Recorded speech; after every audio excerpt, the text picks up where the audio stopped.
I bid you welcome. I welcome you to my house. Welcome to my house. Welcome to my home. Hello horror hounds, welcome to my horror house. This time round I'm going to be looking at one of the horror films from my childhood, Frogs, just for a bit of fun, although part of the fun of the movie is how deadly seriously it takes itself. It was made in 1972 and it's part of a wave of, I guess, eco-horror or nature's revenge movies that were being made around about that time. It concerns itself with a photojournalist called Pickett Smith, who finds himself on a sort of Florida swampland island mansion estate run by the Crockett family, the day before the patriarch of the family is due to celebrate his birthday, which happens to fall on the 4th of July. So they're celebrating the birth of the country and him. Once a year, the family gathers round to do his bidding. He's a bit of a tyrant. But this time round, there seemed to be an overabundance of amphibians on the island. How do we know this? Because we see them all the time and all the characters talk about them all the time. Because you see, while the family are preparing for the birthday celebrations, the frogs are preparing for war. The title of the movie is a strange thing, as is the preponderance of frogs in it, because unlike a lot of other sort of nature's revenge movies, the frogs don't really do any of the attacking or any of the killing. The poster for the movie and even a little bit of animation at the end of the end credits showing a frog swallowing a human hand is an absolute bait and switch. There are no giant frogs. There are no frogs eating people. Instead, the frogs act more like wartime generals, marshalling the rest of the Florida swampland fauna to attack and kill the humans and bump them off one by one. I remembered this very fondly from my childhood. I remembered bits and bobs of it. It's fair to say on a rewatch that Frogs isn't a good film, but that doesn't mean that there's nothing to enjoy in it.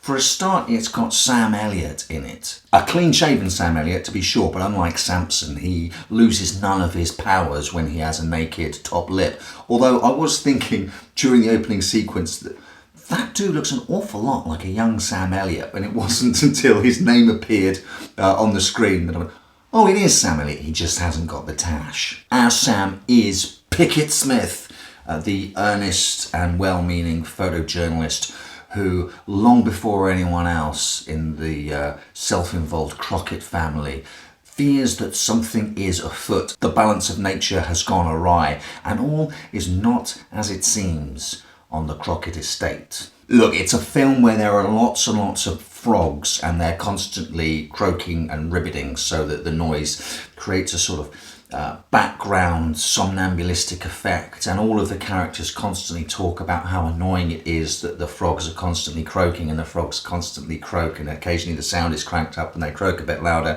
and then another character says how difficult it is sleeping with all the frogs croaking, and then another character says maybe we can lay down some poison. Then Pickett Smith says, well, if you lay down poison you're going to kill off an awful lot more of nature than just the frogs, and maybe they're going to be taking their revenge at some point anytime soon, please. And Sam, bless him, tries his absolute darndest to pull this off with dignity intact.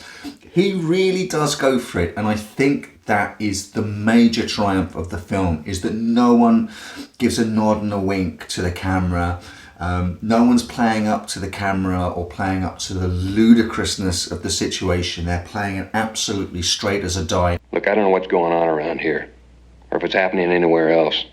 But we're a bunch of damn fools. We don't face the fact that we're in a hell of a lot of trouble.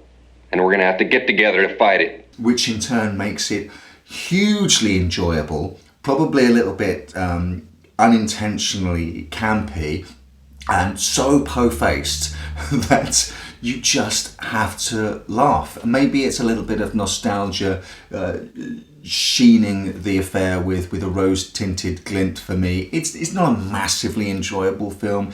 It does lag quite a lot. The shape of the narrative is very linear. It doesn't really build to anything. It's just a little bit like a slasher. You set up the victims and then bump them off one by one. The real joy comes from finding out which family character is going to get bumped off by which animal. Ray Milland plays the patriarch of the family, and he is a wheelchair-bound sort of head of the family tyrant. He's the rich one and he's sitting on the pot of inheritance, so all of the family are at his beck and call, even though they all hate him, and he does a perfectly fine job at that. The other actor of note, the sort of nominal love interest to Pickett Smith, is Joan Van Ark, who has a real easy charm and charisma, has a great sort of easygoing chemistry with Sam Elliott.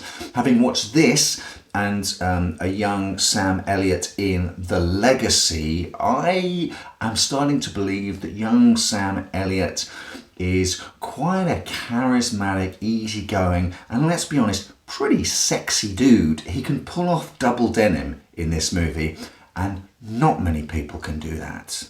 The bits I really remember from my childhood are the death by spiders and death by snapping turtle. Now, on a rewatch at the age of 40, the spiders scene isn't that great. Some lummox of a dude is going into the swampland with a shotgun, shoots himself in the foot, literally, so he's more or less immobilized, and then the sort of spiders descend and cover him in lots of webs and stuff like that. Probably a lot creepier when I was younger, in single digits, than it is now. And the snapping turtle sequence, I don't know if it's the Mandela effect, I don't know if I was filling in blanks in my young mind, or whether I'm perhaps watching an edited for TV version. I'm sure I remember more shots of snapping turtles munching into some raw meat that they packaged up into someone's clothing to make it look like they were nomming down on a body. I was really looking forward to the build up to the snapping death. Kill is coming soon, it's coming soon, and then it was just over like that with only a couple of shots of those armoured, spiny, horny little bastards. And I really think if you're gonna get some snapping turtles on set, play them for all they're worth, because they are mean SOBs. Let's get some bang for your buck, but they're hardly in it. Blink and you miss it, which is a real shame. So indeed, the one death scene which I thought was really actually quite effective was one that I'd forgotten from my childhood. Iris, the matriarch of the family, a bit ditzy, a bit dotty, who is going into the swampland with a butterfly net to catch a butterfly so she can make one of her butterfly displays. And she goes a little bit further than she intends to, and she sees a couple of snakes and they scare her off the beaten path. And it's really the only sort of extended death scene where the humans have any kind of agency, and she is running through the trees a little bit like she's running away from a Jason or any other kind of slasher, and she's getting cut up by the branches. She trips up and falls into a muddy bit of swamp water and comes up and is covered in leeches that she pulls off. Then, off this way, here's some spiders, off this way, till eventually she's put out of her misery by a rattlesnake and a couple of strikes from that. And that sort of did kind of play out a little bit more like a slasher kill than some of the others, which are a little bit weak sauce. Director George McGowan doesn't ever let you forget that this is an eco-horror movie. Anytime there's any opportunity to show an animal in a shot, he jumps at it. Both feet first. Hey guys, guess what? Animals are everywhere. Hey guys, guess what? Animals are still everywhere. You will have a shot of someone, a scene will end, and then he will just pan down to the ground. Frogs. It'll start on a snake and move across. Oh, there are some people really near a snake. Or it'll just move across here and it's like, lizards. There are lizards everywhere. Every step you take, there are creatures all around. We get it, George. We get it. The only time that really serves a decent dramatic purpose is when he has one of his actors walk probably 3 feet away from a gator. Just walks past it before that character gets picked off by the gator. And then we did sit up and went, oh, holy shit, he's really close to that fucking gator. But other than that, it's just a case of dialogue, go, arrange my birthday, sort it out. Yes, grandfather, Frogs. I believe it was filmed pretty much entirely on location in Florida, and the sense of place is actually really good. You're never thinking that you're on a soundstage anywhere or it's somewhere standing in for the Florida swampland. It's aided by the constant frog chorus in the background, not the McCartney one. And also the score is really atypical. I like it actually. Les Baxter punctuates some of the action scenes with crazy sort of squelchy electronic, more sci-fi infused soundscape than something you would normally expect from a horror movie.